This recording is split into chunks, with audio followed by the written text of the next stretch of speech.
Sa nakaraang video ay natapos tayo na kung saan ay nais ni Moonju na tulungan ng ating bida ang nag-aagaw buhay na dalaga dahil sa sakit na 9th meridian collapse.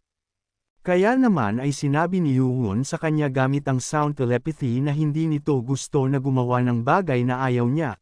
Sinagot naman siya ni Moonju na talagang hindi niya gusto ang ideya na ito.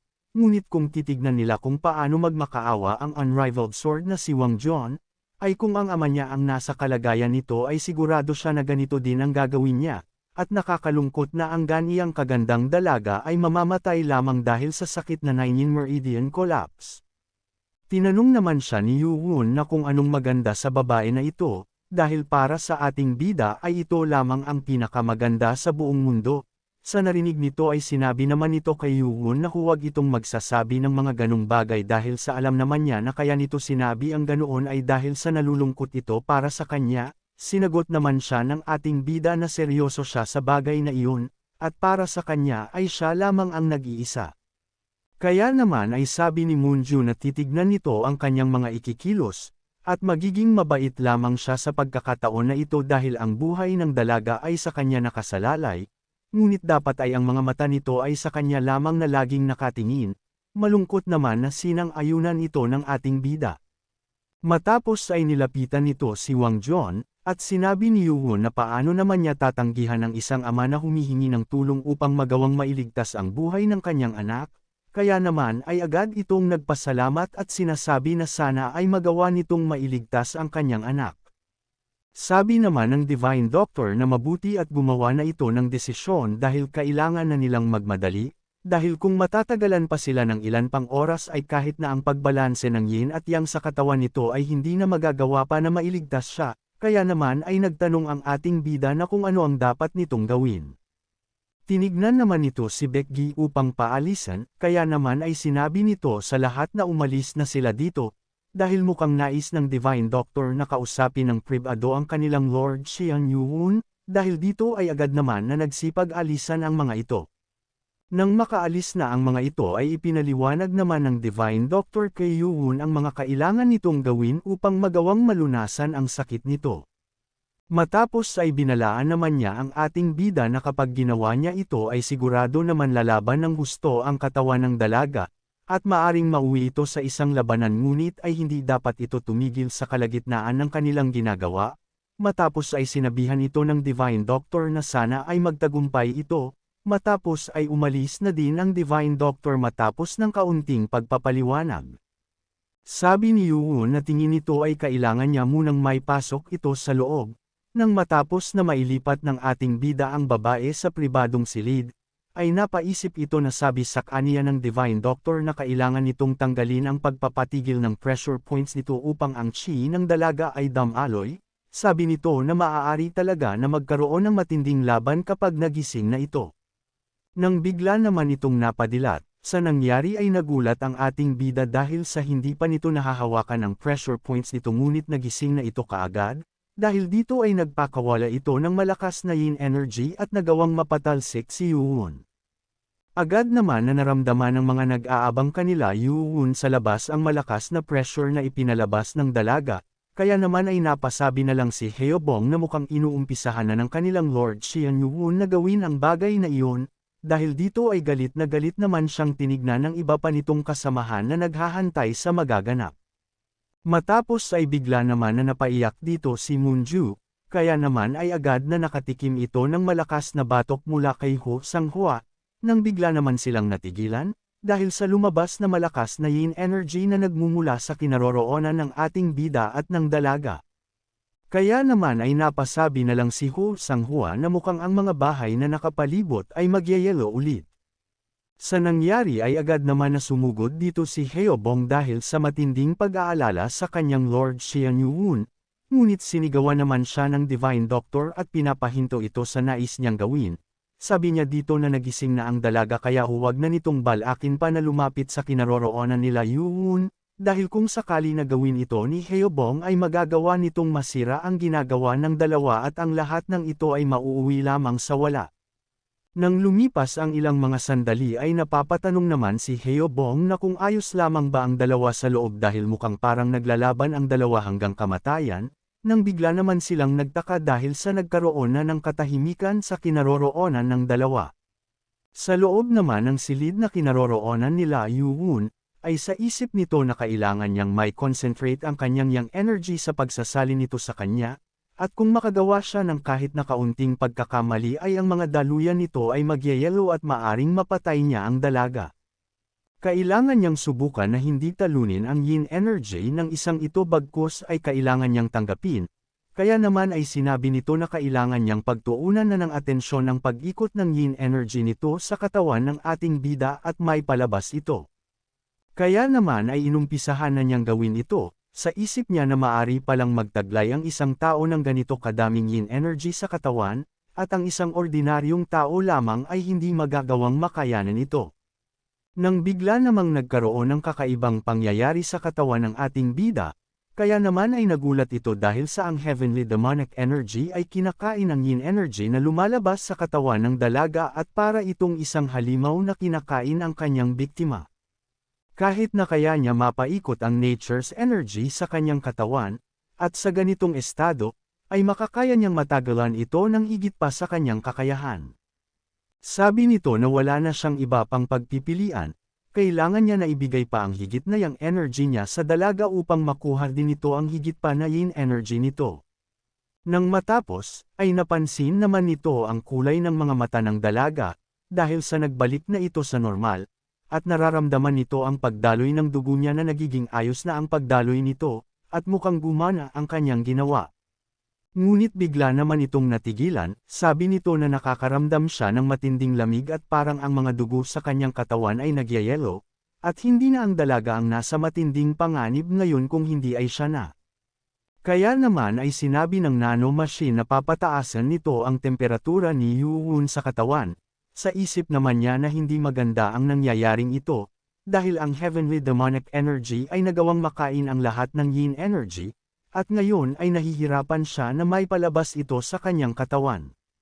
Labis ang yin energy na naidagdag sa kanyang heavenly demonic sword arts, ito ay ang martial art para sa kanyang yang energy. Kaya naman habang napapasabi ito na mukhang nagawa na nitong makuha ang lahat ng yin energy sa katawan ng dalaga ay binihisan na niya ito, at ngayon ay kailangan naman niyang harapin ang yin energy na nasa kanyang katawan, matapos ay agad naman itong nag-meditate. Sa labas naman ay hindi mapakali ang ama ng dalaga na si Unrivaled Sword Wangjon, sa isip nito na sinabi niya sa kanyang sarili na handa itong gawin ang lahat upang magawang mailigtas ang kanyang anak sa bingit nitong kamatayan, ngunit hindi nito maiwasan na mapaisip dahil sa kakaibang nararamdaman nito, kaya naman ay napapatanong ito sa kanyang namayapang asawa na kung tama ba ang nagawa nitong desisyon, at ano kaya ang gagawin nito kung nabubuhay pa siya. Matapos siyang tawagin ng kanyang anak, ay bigla namang napahinto ang mga ito, sabi ni Wangjon na ano naman kaya ang matinding kapangyarihan na nararamdaman nila ngayon, dahil hindi pa niya naramdaman ang ganito kalakas at nakakabahalang kapangyarihan dati, ang lamig ay unti-unti nang nawawala ngunit ang kasalungat nitong kapangyarihan ay mukhang lalo pa na lumalakas, at parang isa itong halimaw na umaatungal.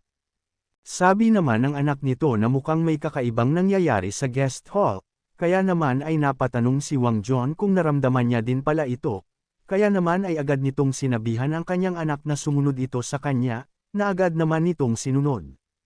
Nang makarating ang mga ito sa kinaroroonan ng iba pa ay tinawag naman nito ang Divine Doctor, at galit na nagtatanong kung anong nangyari, sumagot naman dito ang Divine Doctor at sinabi na pati siya ay walang ideya sa kung ano ang nangyayari sa mga ito. Sa nakikita naman nitong itsura ng Divine Doctor ay napasabi na lang siya na maging ito na hindi nag-aral ng martial arts ay nakakaramdam din ng matinding takot at panginginig dahil sa malakas na enerhiya, at mukhang may kung sino ang nagpalabas nito at nagwawala.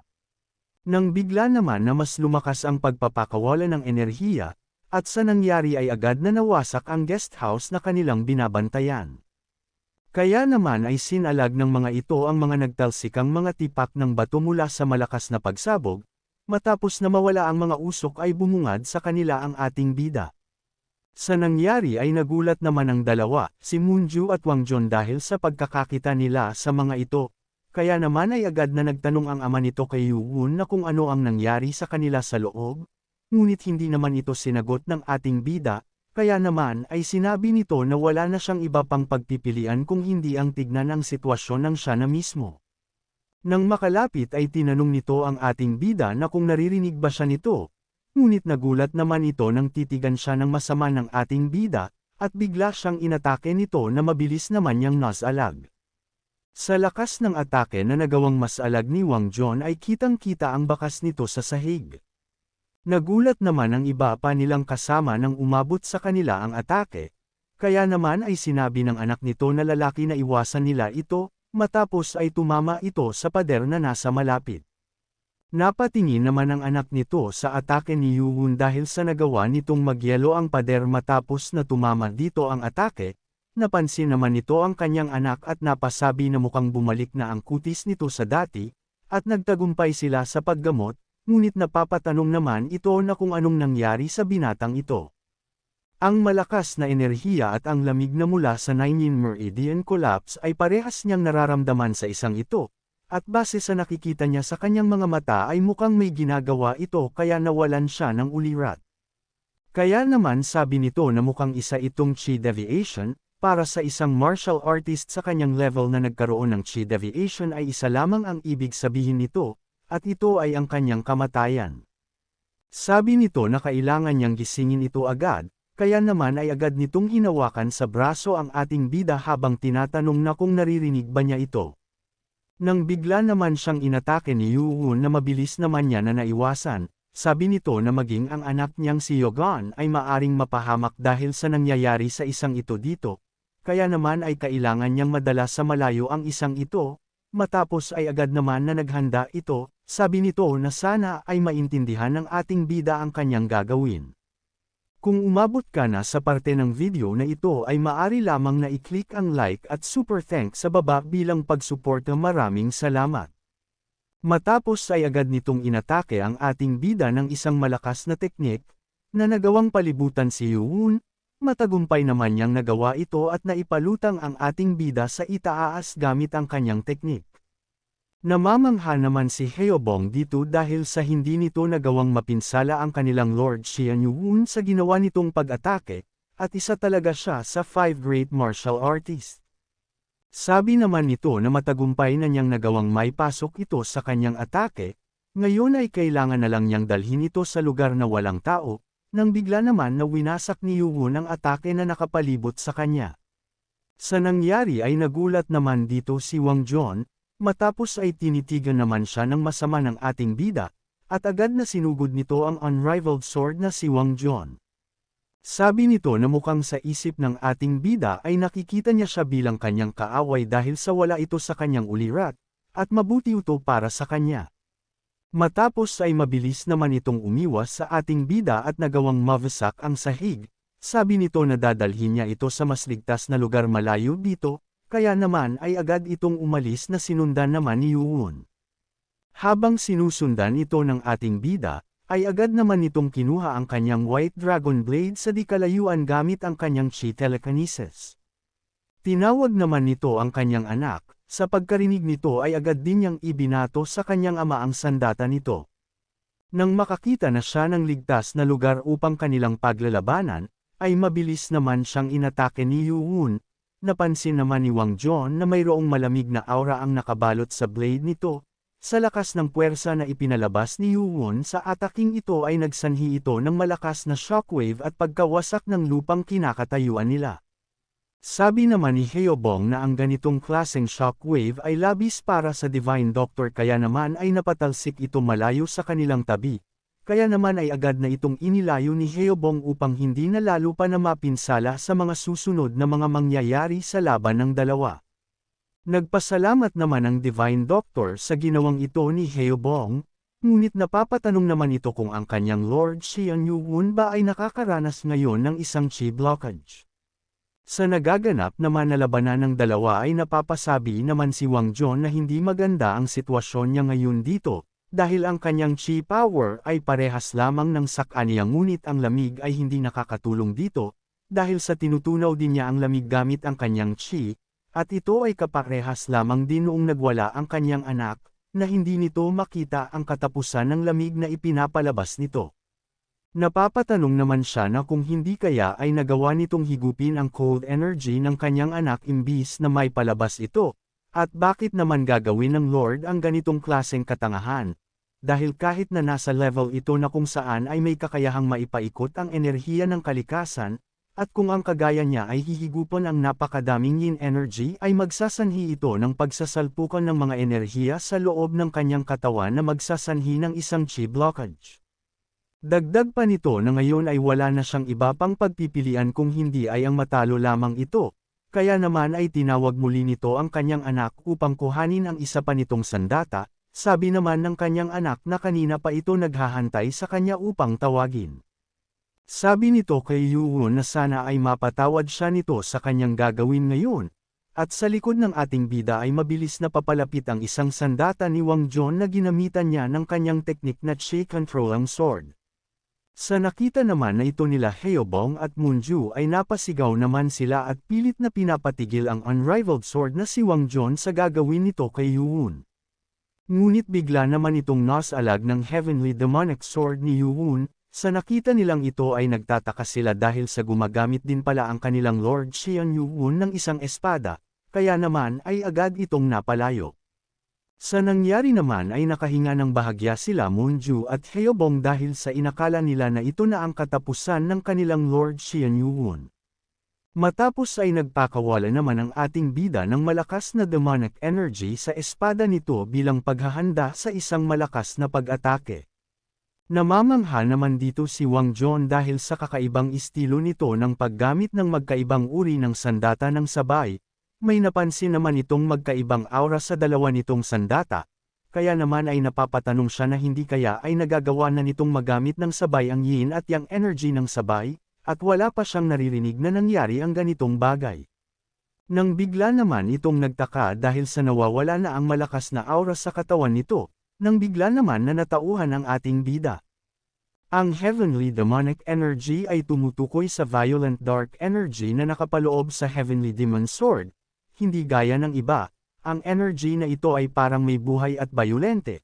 Ito ay natutulog lamang sa energy core ni Xian Yuwon, at dahil sa ang enerhiya na ito ay mahirap na makontrol ay kahit ang ating bida ay inisip na hindi na gamitin ito. Bago maganap ang pangyayaring ito, ay naalala ni Yuwon na nagme-meditate siya. Sabi nito habang ginagawa ito ay ang heavenly demonic energy ay higit pa ang ginagawa bukod sa pagpapalakas ng chi nito ngayon, at hindi nito magawang may palabas ang yin energy sa kanyang katawan dahil sa ang lahat ng ito ay nagawa ng niyang mahigop. Sabi nito na kailangan niyang gumawa ng sapat na yang energy upang magawang mabalanse ang yin energy, ngunit bigla naman itong nakaramdam ng matinding sakit sa buo nitong katawan upang magawang mapasuka siya ng dugo. Dagdag pa nito na isang problema ang pagkakaroon niya ng dalawang magkaibang enerhiya sa kanyang katawan. Bukod pa doon ay lagpas na ito sa limitasyon ng kakayahan ng kanyang katawan, agad naman na sinabi ng nanomachine na gagamutin na nito ang mga internal injuries ng kanyang 5 viscera at 6 entrails, kaya naman ay napasabi na lang ito na kung hindi dahil sa tulong sa kanya ng nanomachine sa pagpapagaling nito sa kanyang mga natatamong internal injuries ay kanina pa lamang ay patay na siya. Kaya naman ay sinabi nito na mukhang tama ang kanyang naiisip, na kung hindi nito magagawang maubos ang alinman sa dalawang enerhiya sa kanyang katawan ay papwersahin na lang niyang may pagsama ito, dahil kung sakali na ang dalawa ay maaring may pagsama ay tingin niya na magiging maganda ang resulta nito. At bigla na nga itong nagising sa kanyang pagkawala sa ulirat, matapos ay nagtataka naman siya kung bakit niya hawak-hawak ang kanyang heavenly demon sword at ang white dragon blade. Mabilis naman itong tinanong ni Wang Jun kung gising na ba si Yuwon. Sa isip nito na kinakaharap pala siya ng isang ito habang nagwawala siya ng hindi niya alam, kaya naman ay agad itong nagpasalamat sa unrivaled sword Wang Jun. Nang napansin naman nito ang kanyang hawak na mga sandata, dahil sa ang kanyang white blades aura ay napapalibutan ng itim, at ang isa naman na enhanced black swords aura ay nagpapalabas ng cold energy, at mukhang nagtagumpay siya sa kanyang ginawa. Matapos ay biglang nagliwanag ang dantian nito. Sabi nito na ang yin energy at ang heavenly demonic energy ay binabalanse ang isa't isa imbis na maglaban sa katawan niya. Napatanong naman si Moonju kay Wang Jun kung anong nangyayari kay Yuwon. Sabi nito na mukhang binabalanse nito ang dalawang magkaibang enerhiya sa kanyang katawan. Sabi nito na nakakamangha kung paanong mas tumaas ang inner energy nito ngayon. Dagdag pa nito na ngayon ay masasabi na niya ayon lamang sa pagtingin dito na mas malakas na ito sa kanya kumpara sa kanina, at ang pagtaas ng inner energy nito ay nagawa pang lagpasan ang sa kanya. Napangiti naman ito dahil sa ang isang ito ay nakatawid na sa teritoryong kahit siya ay hindi pa nagagawang marating, at mukhang makikita niya ang pagkapanganak ng isang nakakatakot na halimaw sa buong Central Plains. Kaya naman kung gusto mo na masubaybayan ang ating kwento ay i-open mo lang ang notification bell pagkatapos mo na mag-subscribe.